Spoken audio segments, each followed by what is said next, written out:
Hi, this is David Byrne calling. Hi, David. How are you? Hi. Are you in Paris, I believe? No, we're in Ghent today. I see. Moving right along, huh? Yeah, just outside Brussels. I see. Great. Well, I've been listening to the new album and enjoying it a good deal. When did you realize that you wanted to do something with a small band rather than the kind of stuff you were doing on Rei Momo and Well, when I was going out on tour with the last tour I did some acoustic stuff in the beginning of the show. And that was really enjoyable. And it was easy to change it every night. And it had a kind of, I felt, and people said that it had a kind of more emotional pull, or was more moving or something than some of the big band stuff, which was also a lot of fun. But they said it wasn't maybe as moving. So I felt that as well. And often when I was writing the songs on the last records, I would do some club dates and just perform acoustic or with a drum machine. And that had the same kind of effect. So I thought, let me see if I can pare down so that I can at least, it's not me trying to do a whole show or a whole record just with acoustic guitar. I didn't want to do that. But if I simplified all the arrangements, really strip them down to kind of bare bones, so just enough to get a mood and a rhythm going, and then there's not too many embellishments. I thought that might be good. It might suit.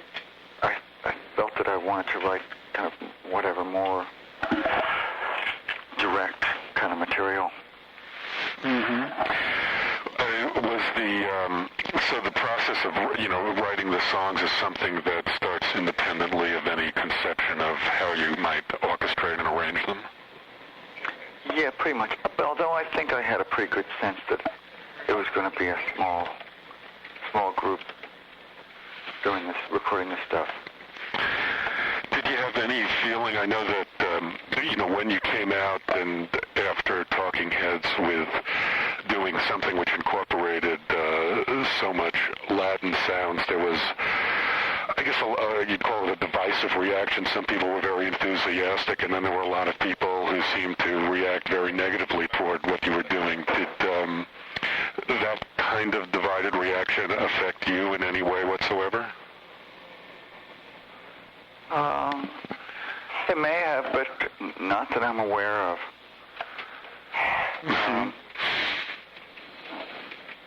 I was certainly aware of it, but there wasn't much I could do with it. I was having a good time.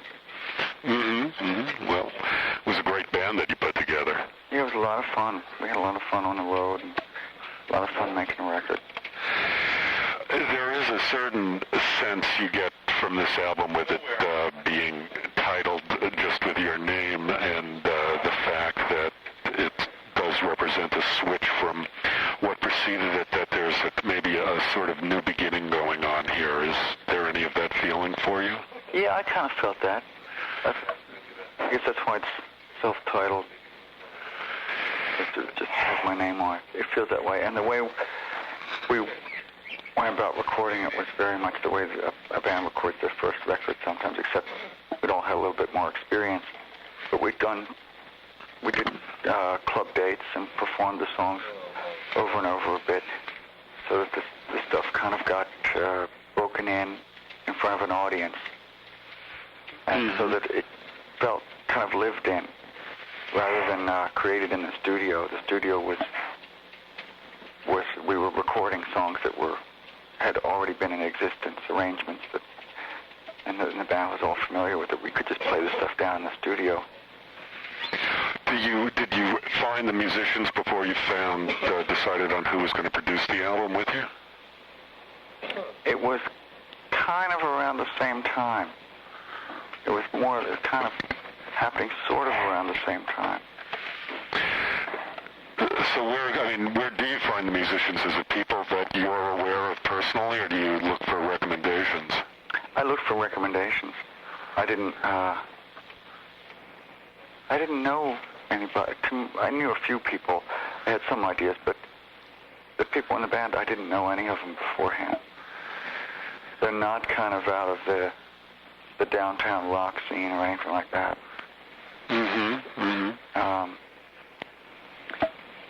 So I kind of asked friends and friends of friends, and asked around, and eventually some names came up, and we played around for a while. It worked out great.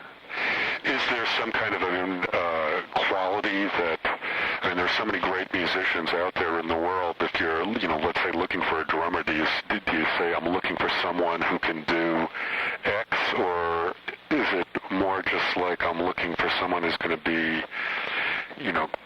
somehow on the same wavelength as me? I mean, how do you... Yeah, there's a lot of that. It's a lot about being on the same wavelength.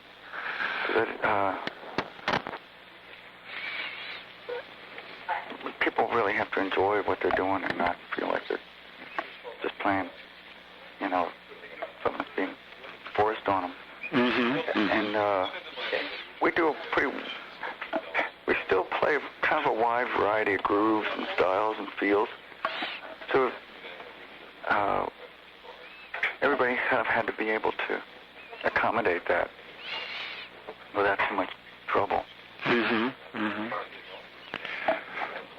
And I mean, I'm familiar with Arthur Lindsay.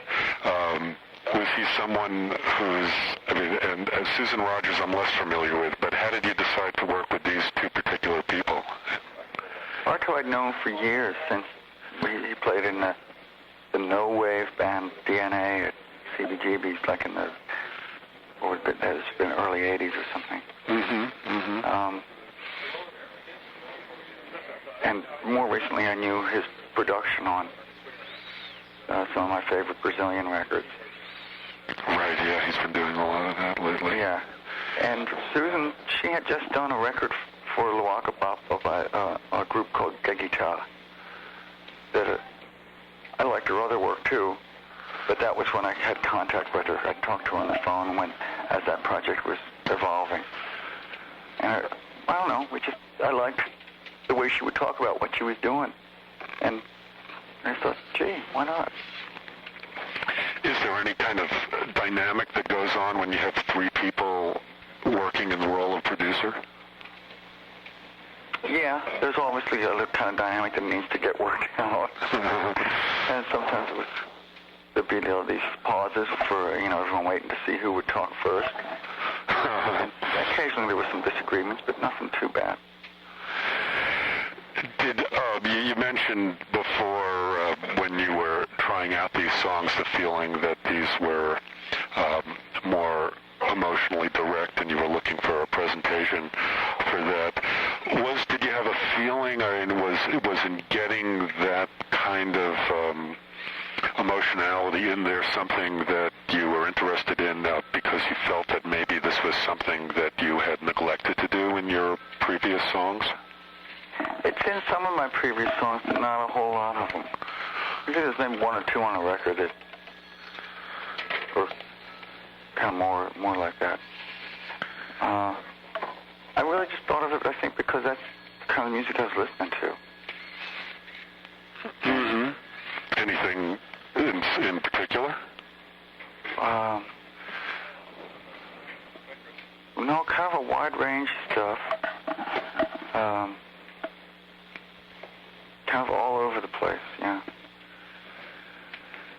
I listen to country and western quite a bit, not kind of older stuff, Patsy Cline and older Merle Haggard, stuff like that. And I listen to some contemporary kind of rock stuff, and still, I still listen to kind of Latin stuff and Brazilian stuff. There's a lot of soul and innovation in their musics. Did you think that, does the desire to be more emotionally expressive reflect the change going on in your personal life as well as artistic life? I don't know. I honestly don't know. I don't stop and think about it. In my mind, I don't know. There's on the album. I guess the more that I listened and let it sink in, I kind of got the feeling of there was a lot of concern with being a human being and all of that means in just a biological sense and just in an emotional sense and being vulnerable to what's going on. And then there seemed to be these other themes to me of just a lot of references to religion and a lot of other things with references to technology and the high-tech world we're living in. And I almost got to, eventually I kind of crystallized it down to an image of, or the thought of how as humans we're living in a world where we're kind of encouraged on the one hand to be pushed towards this spiritual existence, like we should be better than we are as human beings, and then there's another pull from this whole scientific realm where we should sort of function maybe in a machine-like kind of way. In my rambling here, am I getting anywhere close to what's going on in your mind as you're writing this stuff? Well, that's interesting. Tell me which songs you're thinking about. Well,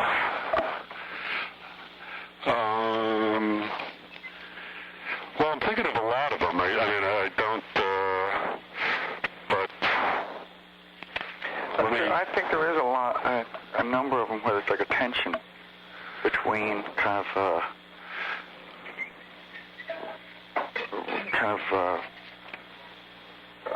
of pulling in and a release, whether it's from outside forces or internal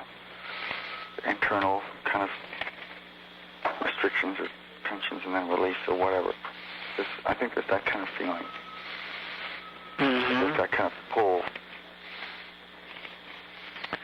I'm looking through the lyrics here, which I have in my hand, trying to pick out one in particular, but I guess it's just more of a, an overall sense of.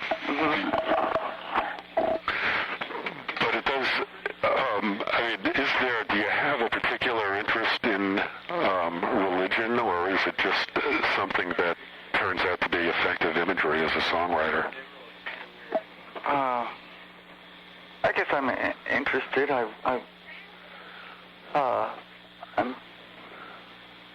find it a really beautiful most of the time, a beautiful expression of people's kind of fears and desires and their interior life kind of made manifest. And then it gets kind of fucked up all the time, but often it's really, some of the most beautiful things we do. I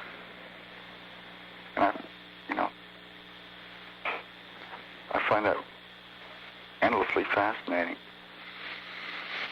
how it manifests itself all over the place, whether in a formal religion or in something that we don't call a religion, like science or communism or something else. But as you say, it seems like that there's this beauty in religion, but in the songs, it does seem that the fucked up part, in that it doesn't provide the answers that we seem to be looking for, or somehow we're not able to find the answers. No, most of the time it does. It probably does for some people, but most of the time it doesn't. I think most of the time, people end up relying on these outside institutions to do something that really can only be done by kind of looking inward and all that kind of stuff. That something else isn't really going to do it for you. But sometimes it helps people out, I guess. But it's still really interesting, fascinating. Indeed. And you mentioned this kind of tension in the songs, and I guess one of the tensions that I found in them is that there seemed to be a certain theme running through several songs about trying to fit into the world or struggling to find one's place in what's going on, for better or for worse, or just dealing with that issue. Is that... Well, that's kind of an endless... I don't think I'm alone there. I think it's kind of an endless thing that we all do. And some of us might, whatever, push it aside and pretend that we're happy where we are and we're settled. And then later on we find out that we've, put ourselves into a very uncomfortable position. I mean, you have,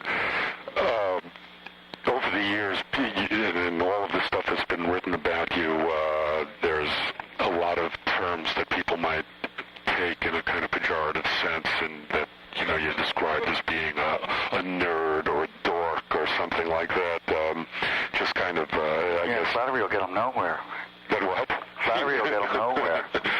Does it, but on the one hand, it certainly, I guess it sort of all sums up this image of, the kid in high school who is a little bit awkward and has trouble fitting in. Does it bother you? Obviously, that's not flattering. Does it bother you to find yourself described that way?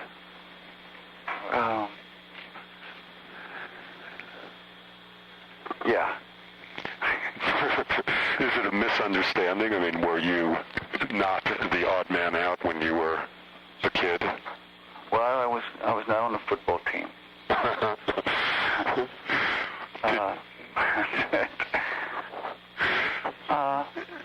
No. I had friends.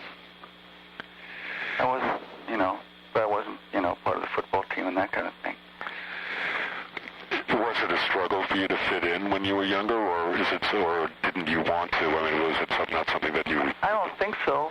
I don't think I had a problem with it. I think I had friends, but I was also happy kind of being on my own. I didn't feel this compulsion to fit in. But I had to. I think it's because my parents, because we were outsiders a little bit. We were immigrants. And like any immigrant family,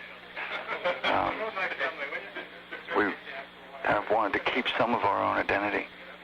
And so we wanted to fit in, but at the same time wanted to keep our own identity and not totally lose what it is that we are. And I know that you were born in Scotland, right?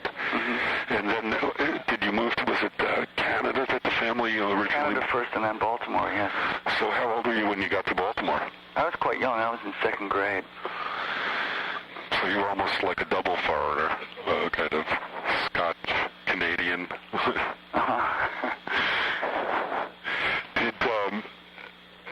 There's also the impression people have that, you went to RISD and that you were going to be more into the visual arts, and it almost seems as if you fell into music as kind of something, maybe accidental or not intentional. But were you very interested in music from a young age? Oh, yeah, from junior high school. I caught the bug. I didn't have lessons and stuff, but, we were playing bands and make tapes and do this and that. So you did the high school garage band trip? Yeah, all that stuff. And did you think at the time that you went to RISD, were you torn between being interested in music and the visual arts, or? Well, probably like a lot of people, I thought that the music was really a long shot. That kind of, to be a popular musician. Right. And that it was a dream, but and that it was fun to put bands together and play and have fun doing it, but to really aspire to succeeding at that might be impossible, so I never really seriously went after it. When I was younger, and didn't think, well, I'm going to go to music school, or I'm not going to go to college, I'm just going to be in a band. So So when you took lessons, it was as guitar lessons? Oh, no, I never did have lessons. Oh, as I said, I misheard what you said, but so when you started out playing, though, guitar was your original instrument and what you were drawn to? No, my first instrument was violin, but then, of course, I got guitar in junior high school, and violin wasn't cool anymore. Was this any particular style of music or musician who inspired you to take up the guitar? All the stuff I was hearing at the time, it was kind of Motown and English pop and that kind of stuff. One song which really surprised me, particularly the first time I heard the album, is "My Love Is You," which had such a sweetness to it, and immediately put me in mind of kind of a really nice Paul McCartney kind of song. And then when you get to the bridge, that's the John Lennon part, right? Yeah, I guess you could say that. But I really cracked me up just because, as I first listened to it, it was like, God, well, this could almost, this is going to be David Byrne on, adult contemporary radio, and then it was as if you come along and really subverted that and made it, like, impossible for it to hit the easy listening stations. I couldn't leave that alone. Well, that was so, were you looking sort of to, were you kind of trying to cross people up when you got to that part of the song? Yeah, I didn't want the song, as real as sometimes kind of really sweet emotions are, I didn't want it just to be a sweet song. I wanted to have a little bit of guts to it. The other thing, I guess I got sent a copy of that piece, I guess it was in Billboard from Timothy White, and he talks about, I think that he says that you started the album writing Buck Naked, and it was something that came in the wake of your sister-in-law's death from AIDS, and you were affected by that. And just listening to that song, but, I didn't find it all that clear in that song to myself, but then as I listened to the rest of the album, in several other songs, there seemed to be a theme of just, I guess, a kind of sense of human vulnerability and kind of being haunted by how very frail our existence is in this world. There's a fair number of songs that allude to death in one way or another. So was this event in your life and a family tragedy something that informed pretty much, a good deal of the material? It probably did, or at least it helped open me up in a way. So some good came of it. It helped get me started on writing these songs, and one thing led to another. I guess it's kind of like the artistic cliche of, the artist takes personal anguish and then deals with it by expressing it in a song. But is that something which actually occurs in your life, that, you're feeling troubled over something and say, well, I got to write a song? I don't think of it that way, but on retrospect, there's a certain amount of truth to it. But I don't kind of go into it and go, well, let's see what's bothering me today. Sometimes you don't know. You don't know what's really deep down making you crazy. Sometimes the writing process is, 6 months, a year later, you look at what you've written and you realize what it was what kind of demons you were actually exercising. So they're the kind of songs that you can, or the kind of lyrics that you can look at and understand or attempt to get other things out of further on down the line yourself. Yeah.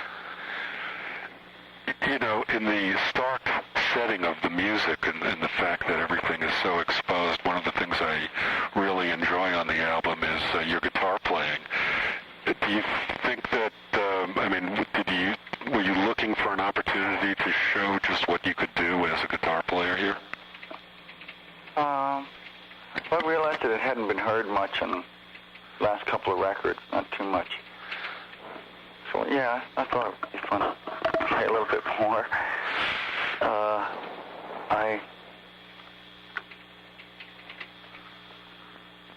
I guess I'd also been playing some other. When I'm on the road and sometimes at home, I pick up songbooks by other people, and I just found it really fun to play. Mm-hmm. It's just really enjoyable. I read one of the reviews from Europe, and it mentioned that you were doing a monk tune on tour. Is that one of the songbooks you've been going through? Yeah, that's one of them. There's a lot of them.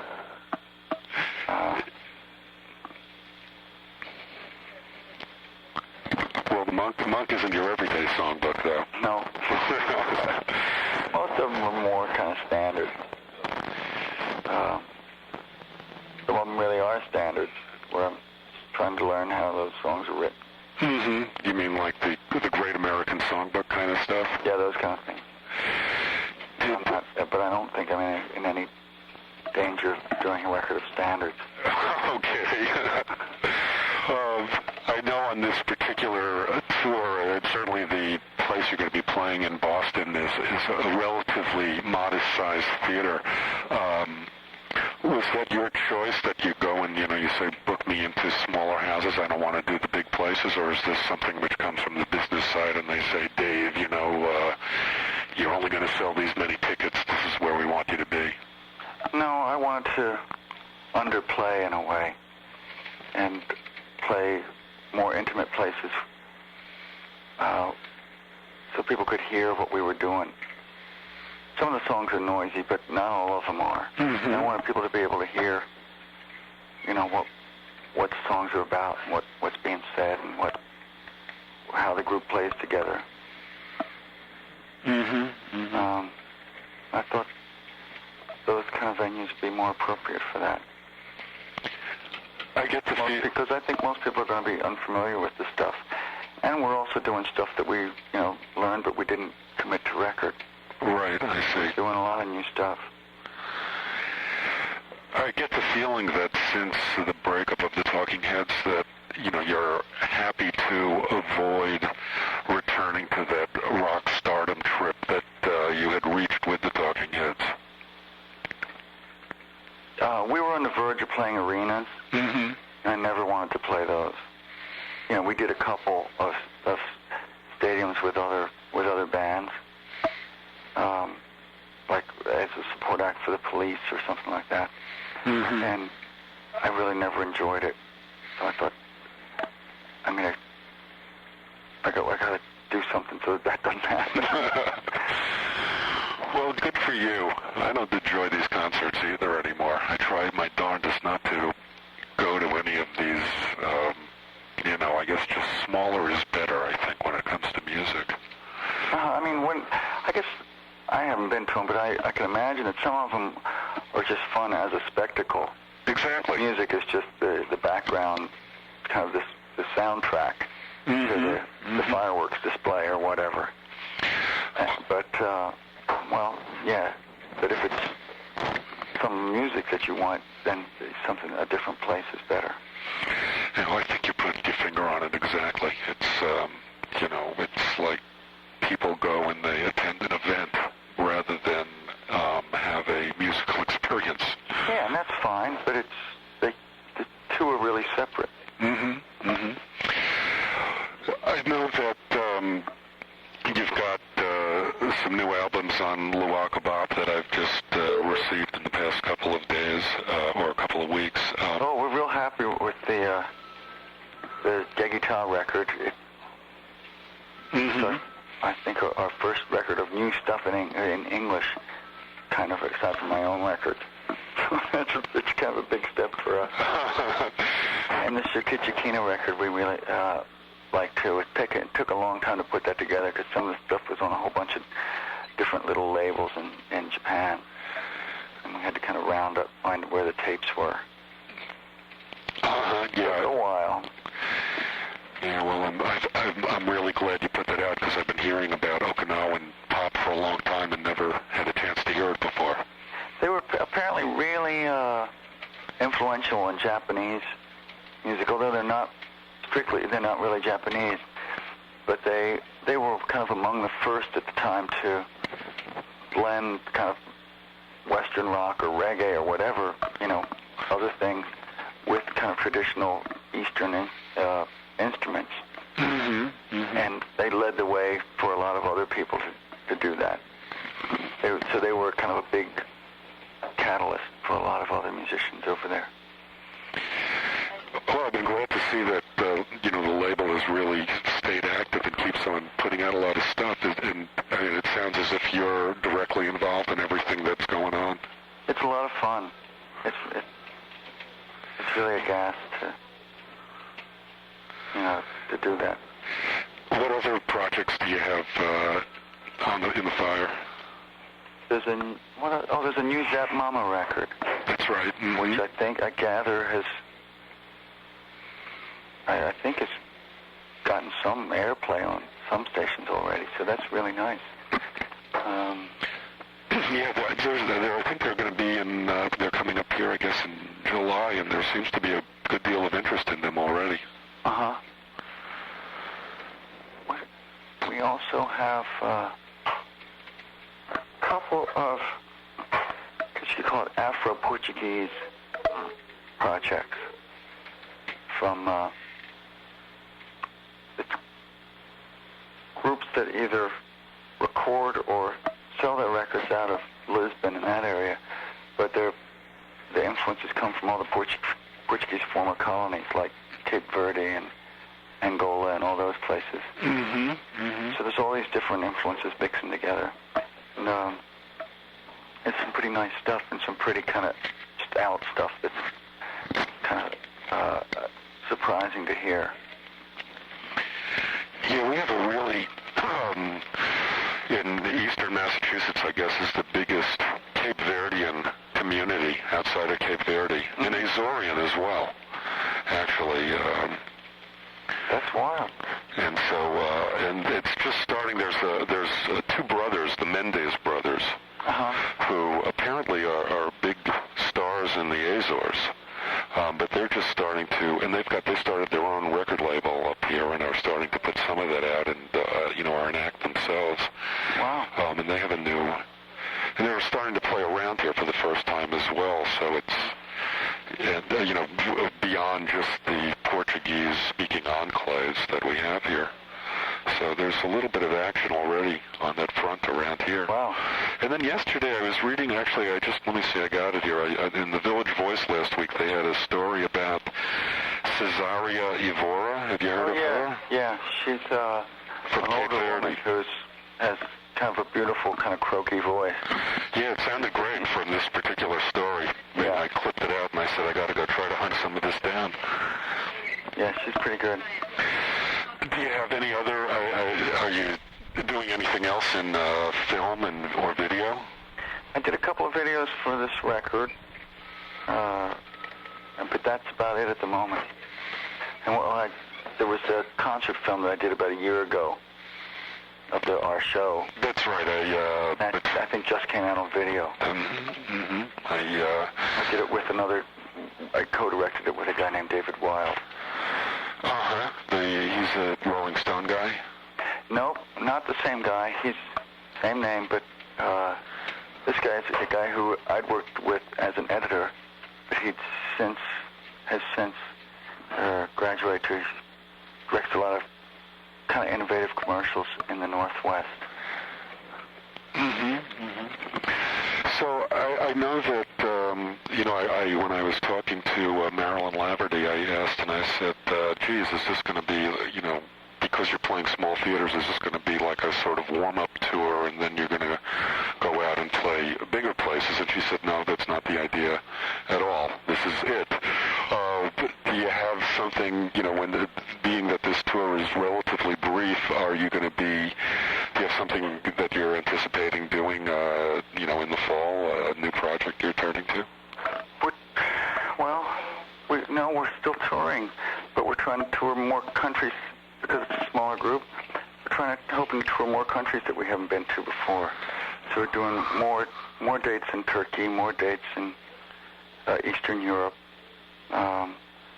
dates in, hopefully dates in Southeast Asia, and all that kind of stuff. I see. We've done before. So that'll obviously come after this United States part. Yeah. I think right after the U.S. we're doing South America. And that'll take a month or so.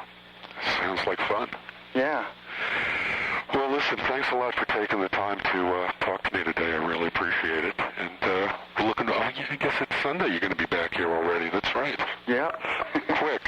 Uh-huh. Moving rapidly through time and space. All right, well, take care, David. Okay, thanks. Bye-bye. Bye.